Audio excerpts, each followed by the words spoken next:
First ever factory outlet Mukinda Jewelries, KBHP, Somajigura, Suchitra, Hanmakonda, Kottapet, Chandanagar, Khammam. Mukunda jewellers సమర్పించు Deepavali special episodes కి స్వాగతం. అమ్మ నమస్తే. నమస్తే అమ్మ. అమ్మ ధనత్రయోదశి అసలు ఎలా ఆవిర్భవించిందమ్మా? ఎలా వచ్చింది? ఎందుకు వచ్చింది? దేవతలు రాక్షసులు కలిసి పాల సముద్రాన్ని చిలుకుతున్నప్పుడు అందులో నుండి విశిష్ట వస్తు సముదాయం చాలా వచ్చింది. ఐరావతం, ఉచ్చేశ్రవం, కల్పవృక్షం, చింతామణి, అప్సరసలు, అంతకన్నా ముందు వారుణి అనబడేటటువంటి ఒక మద్యం, అంతకన్నా ముందు హాలాహలం, ఇవన్నీ వచ్చాయి కదా. అవును.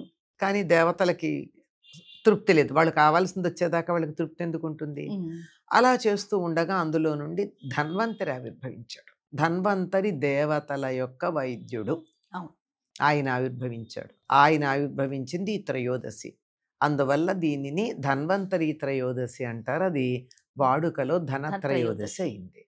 ఈ రోజుని డాక్టర్స్ డేగా సెలబ్రేట్ చేసుకుంటాం. మరి దీన్ని బట్టి అర్థమైంది కదా ధన్వంతరికి సంబంధించింది అని. కానీ దీన్ని ధనత్రయోదశిని ధనంతో ఎందుకు, ధన్ దగ్గర ఎందుకు ఆపామంటే అన్నింటికన్నా గొప్ప ధనం ఆరోగ్యం. ఆరోగ్యం అని పడేటటువంటి ధనాన్ని ఇచ్చే, మనకి ప్రసాదించేటటువంటి ధన్వంతరి ఆవిర్భవించిన రోజు ధనత్రయోదశి. ఈ ఆరోగ్యం ఉన్నట్టయితే యముడు మన దగ్గరికి రాడు గనక ఈ దీపాలు చూసి వెళ్ళవయ్యా అని చెప్పి సాయంకాలం మనం చక్కగా యమదీపాలు పెట్టుకుంటాం గుమ్మం ముందు ధనత్రయోదశి నాడు. ఇది మనకెట్లయినా తెలుగు వాళ్ళకి అలవాట్లో పోయిందమ్మా. ఉత్తర దేశం వాళ్ళు బాగా చేస్తూ ఉన్నారు. వాళ్ళని చూసి ఇప్పుడు మళ్ళీ మనం ప్రారంభించుకున్నాం. ఎంతకాలంగానో మనకి అలవాటు లేదు. తర్వాత మరి ఈ రోజు ఏదైనా కొనుక్కోవాలి, పూజ చేసుకోవాలి, ఇలాంటిది కూడా మనం వింటూ ఉన్నాము. దీన్ని ఒక సాంప్రదాయంగా కొనసాగిస్తూ ఉన్నాం. మొదట్లో లేదు కదమ్మా, ఈ మధ్య కాలంలోనే మనం చేస్తున్నాం. ఒకప్పుడు ఈ ధనత్రయోదశి నాడు బంగారం కొనాలి అనేటటువంటి లెక్క లేదు. ఈ మధ్య కాలంలో మొదలైంది. అసలు ధన్వంతరికి బంగారానికి ఏమిటి సంబంధం? లేదు కదా. కానీ ఇది లోకంలో ఎందుకు వచ్చిందో చెప్పు. ఒకప్పుడు ముఖ్యంగా ఉత్తర దేశంలో కొత్త సంవత్సరాన్ని దీపావళి తర్వాత మొదలు పెట్టుకునేవారు.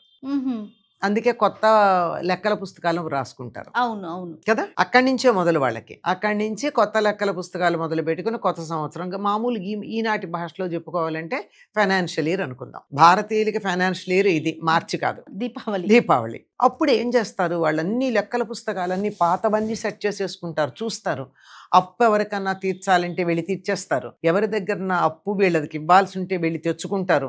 తెచ్చుకోవడమే కాదు, ఒకవేళ వాళ్ళు ఇవ్వలేమంటే తీర్చవయ్యా మళ్ళీ దీపావళి మర్నాడు ఇస్తానంటారు. ఎందుకంటే మొత్తం ఎక్కడికక్కడ లెక్క సరి చేసేసుకోవాలి. బ్రాడ్ ఫార్వర్డ్ పెద్దగా ఉండకుండా లాభం మాత్రమే ఉండేటట్టు.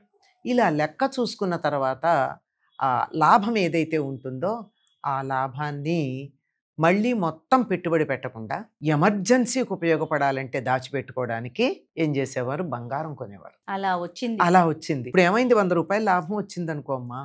ఆ 100 రూపాయలు మళ్ళీ పెట్టుబడి పెట్టేస్తే రేపు పొద్దున మొత్తం మునిగిపోతే వీళ్ళ గతేమిటి? ఏ కారణంగా అన్నా ఇప్పుడు మనకి చూస్తున్నాం, ప్రపంచం ఆర్థిక పరిస్థితులు ఎట్లా ఉన్నాయంటే ఏ రోజు ఏదేమవుతుందో తెలియని పరిస్థితి ఉంది. అవునమ్మా.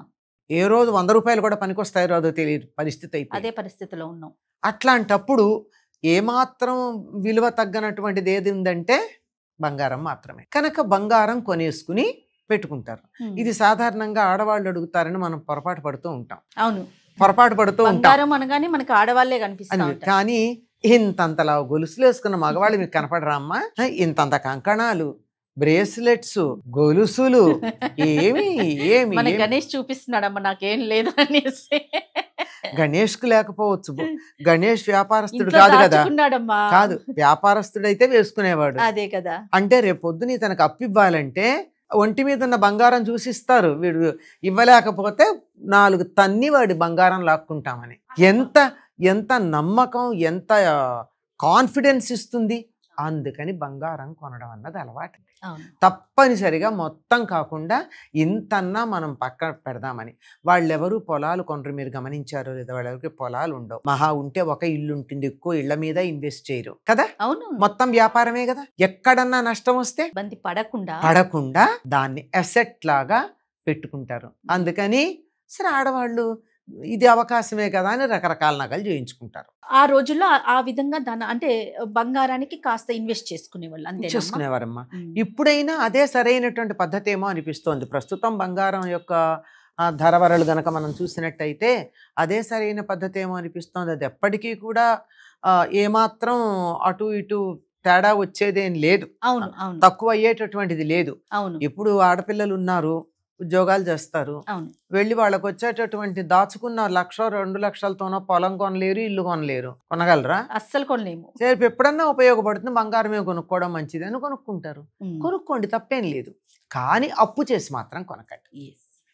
మీకున్నటువంటి దాంట్లో ఉన్నటువంటిది దాచుకోదలుచుకున్నది ఏదైతే ఉందో అది బంగారం రూపేణా దాచుకోవడానికి తగినటువంటి సమయం ఇది. అది చేసుకోండి. చాలా సంతోషం. నమస్తే. నమస్తే.